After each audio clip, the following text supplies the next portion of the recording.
Okay folks, we're back out in the shop. Christmas break here, so things are going kind of slow. I've been cooped up in the house for days and I just wanted to get outside. See behind me, I do have some jobs that we're going to be working on in the next week or so here. I got a skidoo and a four-wheeler and a trailer, all need some kind of work. But like I said, I just wanted to get out of the darn house because I've been cooped up in there doing Jingle Bells and Christmas stuff, and I think my wife's on about her 17th Hallmark movie, which anyway. Okay folks, so I got the Rustorado. I like that, that's better than Rust Bucket. The Rustorado's back in the shop. Nothing major, it's running fine for what it is. I don't drive a whole lot at night. As I've said many times, I don't drive a whole lot anywhere really. But now that Mikey's working and I gotta go pick him up after work in town at night some nights, I'm noticing just how bad these things are. Especially if it's raining. I got almost no lights at all. Okay, so clearly you can see how cloudy they are here. We'll get you a little closer. I mean, they're pretty cloudy, but I've seen a lot worse. There's like 100 different things people do on YouTube. You know, like, oh, I'm gonna polish it with toothpaste and WD-40 and clear coat and all this. None of them are permanent solutions, all right? They're all ticky-tacky, and yeah, it works until it gets wet, and then it washes off, and then it gets cloudy again. Well, it's winter. They're gonna get wet every day, you know what I mean? So it doesn't work. The only real way to fix that is to smash them out, throw them on the ground, jump on them a few times, vent your frustrations, and then just buy new ones. What we are gonna do today is I'm gonna slam some LEDs in them. And we're going to see how big a difference they are. Okay, so what I'm going to do right now is I'm going to throw my driver's side LED in. And we're just going to do a quick side-by-side comparison here. Obviously, it's daylight. And then once it gets dark, I'm going to bring this out to the same spot where I had it parked before. Basically, the weather is exactly the same as when I did it last night. So we should get a pretty good comparison. And then I'll put the other one in later. Okay folks, so to get these old headlight pots out and get at your light bulbs themselves, all you got is a little L-shaped retainer pin. Okay, just flip it up, pull it over, and you kind of got to wiggle it around to clear all this plastic there, but that's your guy. What you want to do now is put this right here. That way, at some point, you're going to hit it with your elbow and knock it into the engine bay or down here in front of your radiator.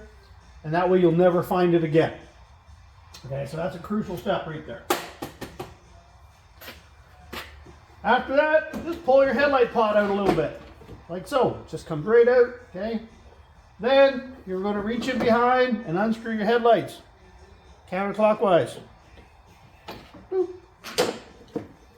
Boop. And you got to make that sound effect. There's your headlight pot, okay? You can see there's where your headlights. Low beam, high beam. Now the ones we're replacing today are the 9005, okay, which is your high beam light. A little plastic tab. And just give it a wiggle because there's a little rubber seal there. Just like that. There's your plug, there's your bulb. Okay, so there's your standard halogens. Okay, the number is right there, 9005, if you're not sure. And you don't want to touch these with your fingers. I'm kind of avoiding it. You can see that one's a little different. It's got the grayed out part up here. And you can see here where that one's gotten hot at the top.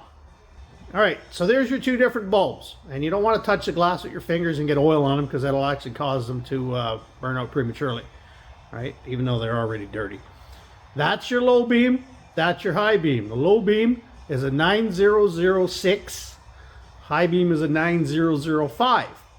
And the difference is, physically, is the spacings here. Okay, so you can't screw a low beam into a high beam. They look like they kind of go, but the spacing on this top nub is opposite. Okay, so you can't interchange them. You could, but that means grinding these off, or, you know, I don't want to do that. Anyway, we're going to go ahead and screw this one back onto here, because we're not changing our low beams today. Alright, just set that there. Our high beams, what we're going to put in. Auxito here sent me out some LED lights. They're the 9005s. They sell 9006s if you want to do your low beams too, but we're only going to do high beams. Okay, you can see all the different lights they sell in this series. There's a 9005, that's an HP3. In the kit, you got your fancy white gloves so that you don't get your fingers oil from your fingers all over them. Some cable ties for cable management and different rubber seals. Because these are kind of generic, a lot of cars use 9005 high beams so that you can put on whatever O-ring your car needs. A little manual. Again, kind of generic, covers a bunch of different lights. And there's your lights. Unlike the originals, these have a little wire on them, right? As well, they have a cooling fan on them. Kind of like what you would get in a computer. Not that different, but just the wire kind of makes them look different. All right, there's your 3 slots. Little tab down. And there's your light in, just like that. Plug that into your wire end, and you're done. Plug everything back in. Real easy. Screw in our low beam light again. All right, lights are in. Now we just install the headlight pod again. Let's line it back up. Take your pin that we lost down in the engine bay. Put that in. I can see the hole here. Pin goes back in real easy. Clip it back in so it doesn't vibrate out and you don't lose your headlight on the side of the road. The cable management thing, not really a necessity with the Silverado. There's tons of room back there, and it just happened to come with the right O-rings. They seal up just fine. So that's all it is involved to put one of these LED lights in. Now the low beam is the exact same procedure, depending on which ones you buy, whether they have a cable or not. And state they just plug in. Let's have a look and see what they look like. Low beams we didn't touch, but there's an idea of how bright they are. Okay, so there you can see stock 9005 halogen, Auxito 9005 LED. And if you listen, you can just barely hear the fan whirring.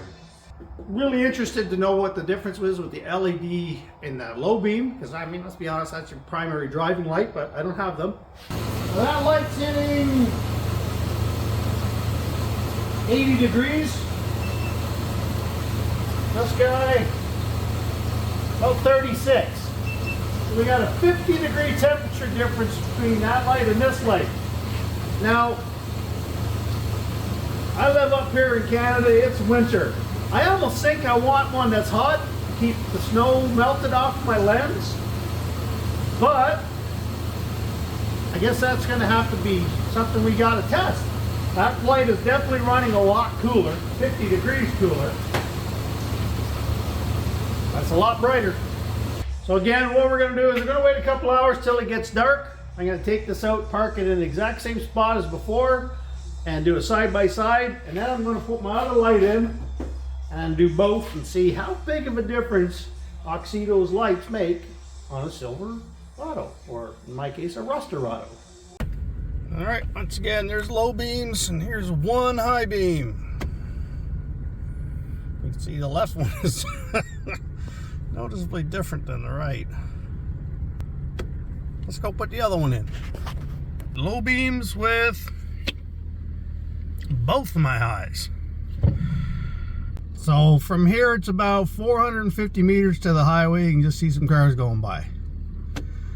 With my high beams, I can actually see the neighbor's house, which normally I can't. That's almost half a kilometer away. It's lighting up those houses. All right, if you're interested in the headlight pattern, there's obviously my low beams, and there's the high beams. Okay folks, there's your Auxito HP3 9005 high beam LED upgrades. Even with these cloudy lenses, it made a massive difference. It is definitely going to improve my night driving. Of course, they're high beams, so you can't run them all the time. They do sell the 9006 low beams, I just don't have them. Anyways, if you're interested, check them out on Amazon. Right now they're on sale, 20% off. I saw that today, so well worth your money. Considering what a stock bulb costs, they're not that much more. Check them out. We'll catch us on the next one, folks.